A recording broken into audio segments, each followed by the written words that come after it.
Hehir, and I'm the co-founder and president of Brutus Broth. And I'm happy to present to you today a little bit about our journey in terms of how we launched our company, which is a bone broth for dogs. It's something that you just add to their existing diet. But I thought it might be useful for you guys to get a little bit of an idea of what happens when you get the idea, and then how do you put that idea into action. So just a little background, we came up with our idea in 2017, and we did our beta test in 2018, and then launched in 2019 with our national sales efforts. And then today we're in over 4,000 stores. I think the hardest part is getting started. You have the idea, so now what? So for us, I think what helped us the most was answering a few questions. First, what problem does it solve? For us, we had a story. Our story was based on my sister's rescue dog, Brutus. She rescued him from a high kill shelter in Virginia. He had no fur, he was severely abused, and she nursed him back to health with a bone broth that my mom used to make for us when we were growing up, when we were sick. And she continually added the bone broth to his diet throughout his life. He was 135 pounds. And after he hit the age of 12, people would always ask, what are you feeding Brutus? He looks great. He's so active. His fur's so shiny. And Sue would just say, I swear, it's the love in grandma's bone broth. But people would always ask, where can I get it? Where can I buy it? Do you actually make it? It takes forever to make. It takes 2 days. And then finally, we decided, well, everyone keeps asking her where to buy the bone broth. Why don't we make it ourselves and bring it to market? So what problem does it solve? This was not something that was really out there. When we looked, we were like, is anyone else doing it? And we actually did find a few bone broths in some high-end pet specialty boutiques, but they were like this elusive product. You'd have to go to the counter and they say, oh yeah, we have it in the back, come with us. And it was in like a plastic bag. It was frozen. It was not shelf stable. It was super expensive. So we thought, well, this could be an idea. So we actually started thinking, how could we make this product better? And we thought, well, it would be great if it was shelf stable. It would be great if it was affordable, and it would be great if everybody could access it. So then we thought, let's continue to organize ourselves around this business idea and see if there's any validity to it.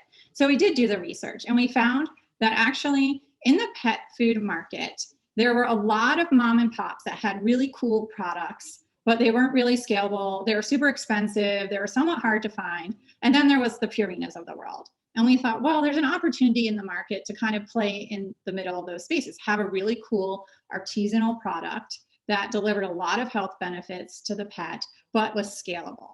And then we decided, well, really, what is this whole company going to be about? Let's say that we're bringing this product to market. We think it's a cool product. We see how we want to position it because we see what the competitive landscape looks like. But really, what are we all about? And first and foremost, Sue and I were moms, and we really kind of believe in giving back to the community. So we defined our mission statement to be, we nourish your pet while giving back to the community. Our positioning was that we felt like you don't have to be a millionaire to feed your dog good, healthy food. We wanted this to be accessible to everybody. And part of that positioning was to go after the grocery segment. And we actually were the first in that market because we did know there were some really high-end boutique bone broths for dogs in pet specialty, but there was nobody in the grocery segment. And when we looked at the trends and looked at the research, we knew that bone broth was becoming very popular within the human space, and we knew pet trends followed human trends. We found out that people spend more on pet food than their kids' food.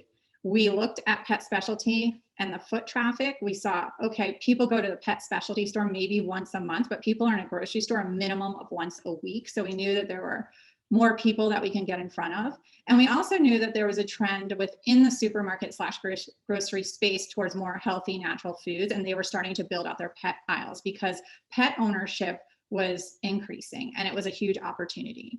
So from a positioning standpoint, that's kind of where we put ourselves. And to be honest, we got a lot of pushback from a lot of people in the industry who said, oh, I'd never buy your product because it's in a grocery store, or we'd get a pet specialty boutique say, oh, you guys sell a grocery, forget it, I'd never carry you. But we're finding out more and more that that trend is changing, and that people know that pet food is becoming more ubiquitous throughout various different distribution channels.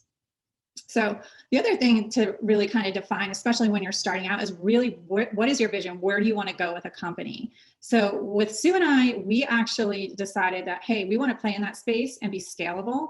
And so we wanted to set up our company to not just sell a few units of Brutus Broth a week. We wanted to set up our company so that we could deliver thousands and maybe millions. So we actually put our infrastructure and built our infrastructure into place so that we could scale and not have to rebuild the company or rejigger the whole company as we grew. And then the values. Our values are pretty simple. We are about transparency, integrity, and we don't like to work with people who are not so nice. So we call it the no jerk policy. So we wanted to have fun. We wanted to do great things to help animals. We wanted to make things easy, convenient, and affordable. So then we moved on to the business plan. I know a lot of you have probably thought, okay, everyone tells you to write a business plan. I've written dozens and dozens of business plans in my career. I've done a lot of different business launches. No one ever really reads the business plan. So my advice would be to put together a PowerPoint and basically formulate a roadmap. And this is all about organizing yourself. What are you doing to basically protect yourself legally? This is the next bullet point, the legal stuff. Make sure you have your trademarks. Make sure you're registering. Make sure you get the right people aligned with you in terms of your tax structuring. As a new company, as a startup, there's a lot of R&D tax credits you can get. There's grants out there. There's a lot of different things in terms of financing that are available to you. You just need to figure it out and find them. And finally, choosing the right partners and the importance of building relationships and networking. I cannot stress this enough. I mentioned before, making sure that you build your company in a way that is going to align with your overall vision. Financing, supply chain, manufacturing, these are all people that you're going to end up relying on. So it's helpful to have people that have the same vision as you and the same values that you do. Once you get everything lined up, you're going to market. We did a beta test. I recommend a beta test to everyone because whatever you put in your business plan or your PowerPoint, whatever you think is going to happen, it doesn't always happen. We did a beta test with Wegmans food markets and Big Y supermarkets. We had our co-packer in Buffalo, New York. So geographically, these two made sense. How do we get the retailers on board? Relationships, networks. We spend a lot of time building relationships. Somebody that you might not think can help you today might be able to help you next year or in 10 years' time. With Wegmans, we had a relationship there. My brother had done business with them. He gave us the pet buyer's name. We called him at least 25 times before he returned the call, so don't give up. And then the Big Y supermarket chain was a girl that I went to high school with a long time ago.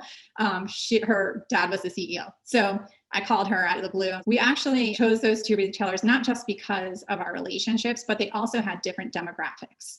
The pet consumer at a Wegmans food market was a little bit more affluent, a little bit more educated. Maybe they knew what bone broth was all about.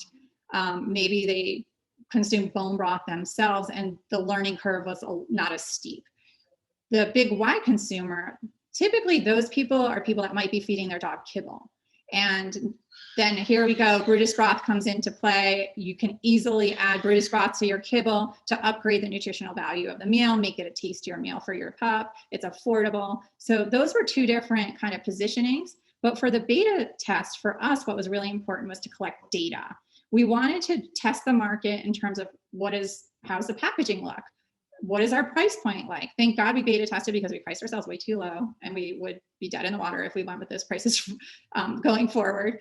But also, where are we in the aisle? First, we went near the dry food. We thought, oh, well, people can put this over the dry food. And then we found out that people were actually, who bought premium wet food, they were now buying Brutus Broth.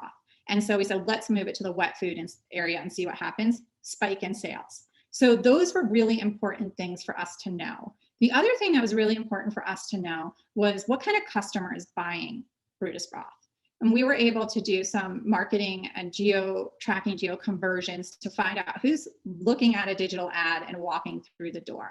And these are things that didn't cost us a lot of money to execute on. We did a very small digital ad campaign. We were able to track those consumers. And then luckily our retailers in the beta test were able to give us some data. They didn't just hand over documents, but they told us, well, we've noticed that a lot of people who are buying Brutus Broth are new customers to our store, and they're actually spending more than our usual customers. So we're really happy that you're bringing these new people into the aisle. So then when we started doing a little bit more research, we found out that a lot of people who are feeding their dogs homemade food or raw food who would never, ever walk into a pet store or buy pet food at a supermarket, were now coming into Wegmans or Big Y looking for our product because bone broth for dogs was something that was a big kind of foundational piece in a raw food diet, as probably most of you know. And you also probably know that human food, human broth has either onions and or garlic, which can be harmful for dogs. So for us, we were pet safe ingredients, yet we were still human grade.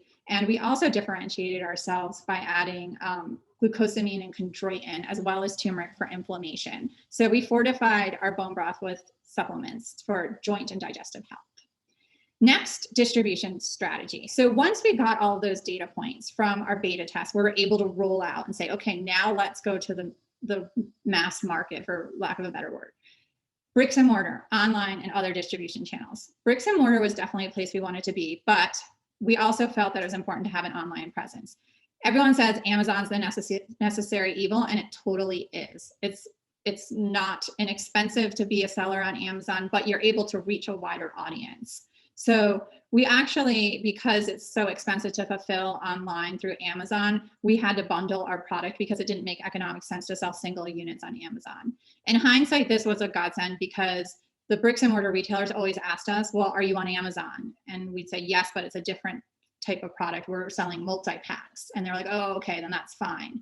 But the online channel is one that we're actually starting to build out even more to try to do more direct to consumer business through our website. So that's a big opportunity for us, as well as vets and hotels and other non-traditional venues like outdoor stores, because we have a new product called Brutus on the Go, which is like a small little freeze-dried sachet.